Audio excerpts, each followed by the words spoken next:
कि आपके constitutional rights क्या है।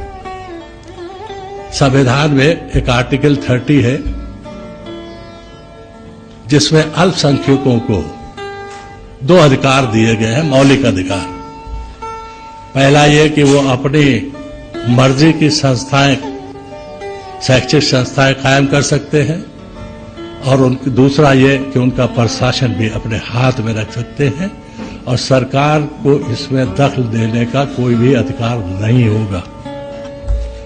आर्टिकल 30 वो आर्टिकल है कि अगर पार्लियामेंट भी चाहे तो उसको अमेंड नहीं कर सकती, ऐसा सुप्रीम कोर्ट ने कहा।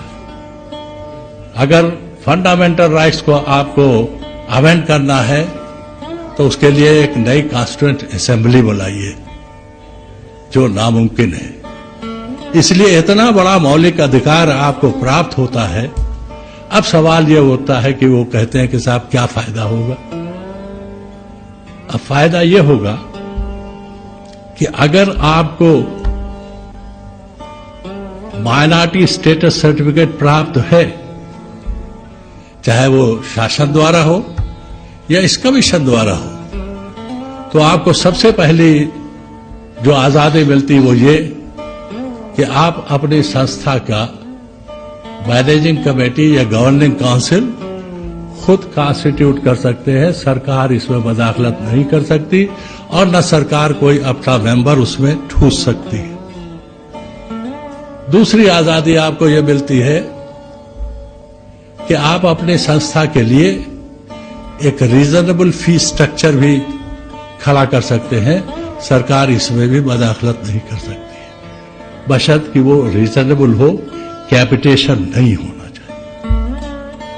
तीसरी जो सबसे बड़ी आपको एक और आजादी मिलती है वो ये कि आप अपनी संस्था में अपनी कम्युनिटी के 100% स्टूडेंट्स को एडमिट कर सकते हैं। लेकिन अगर आप शासन से कोई माली इमदाद ले रहे, सहायता ले रहे हैं, तो हमारे कॉन्स्टिट्यूशन में एक आर्टिकल है 29 सब आर्टिकल 2 जो आप पर यह लाजिम करती है कि आप नॉन माइनॉरिटी स्टूडेंट्स को भी एक रीजनेबल एक्सटेंट तक एडमिट कर सकते हैं, पर उनकी संख्या इतनी नहीं होना चाहिए कि वो आपके माइनॉरिटी स्टेटस को ही खा जाए या खत्म कर दें। एक बात और याद रखिए कि माइनॉरिटी स्टेटस प्राप्त करने से, वो सरकारी सहायता प्राप्त करने से आपका माइनॉरिटी स्टेटस खत्म नहीं होता है, वो इंटैक्ट रहता है।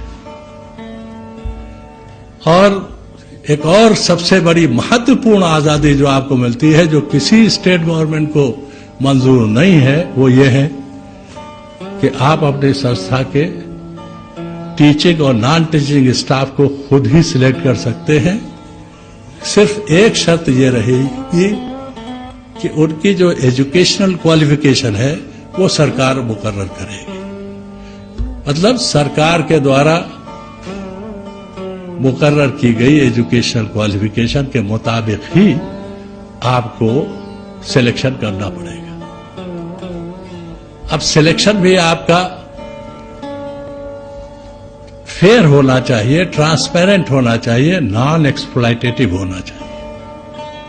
क्योंकि अगर सिलेक्शन आपका फेयर और ट्रांसपेरेंट नहीं है तो सरकार अड़ंगा लगा सकती है। क्योंकि एक बात याद रखिए, अगर आपके इंस्टीट्यूशन में मैल एडमिनिस्ट्रेशन है तो सरकार का पूरा अधिकार है कि वो आपके इंस्टीट्यूशन में दखल दे, इंटरफेयर करे, उसके एडमिनिस्ट्रेशन को अपने हाथ में ले ले। इसलिए सबसे ज्यादा जरूरी यह है कि आप अपनी संस्थाओं में मैल एडमिनिस्ट्रेशन नहीं होने दीजिए। एक और फ्रीडम आपको मिलती है कि आप अपने टीचिंग स्टाफ या नॉन टीचिंग स्टाफ के मेंबरान के खिलाफ डिसिप्लिनरी एक्शन भी ले सकती। इसमें भी सरकार कोई मदाखलत नहीं करेगी। अब इनके अलावा और भी आजादियां आपको मिलती हैं, वो ये कि राइट टू एजुकेशन एक्ट एक माइनॉरिटी इंस्टीट्यूशन पे लागू नहीं होता है।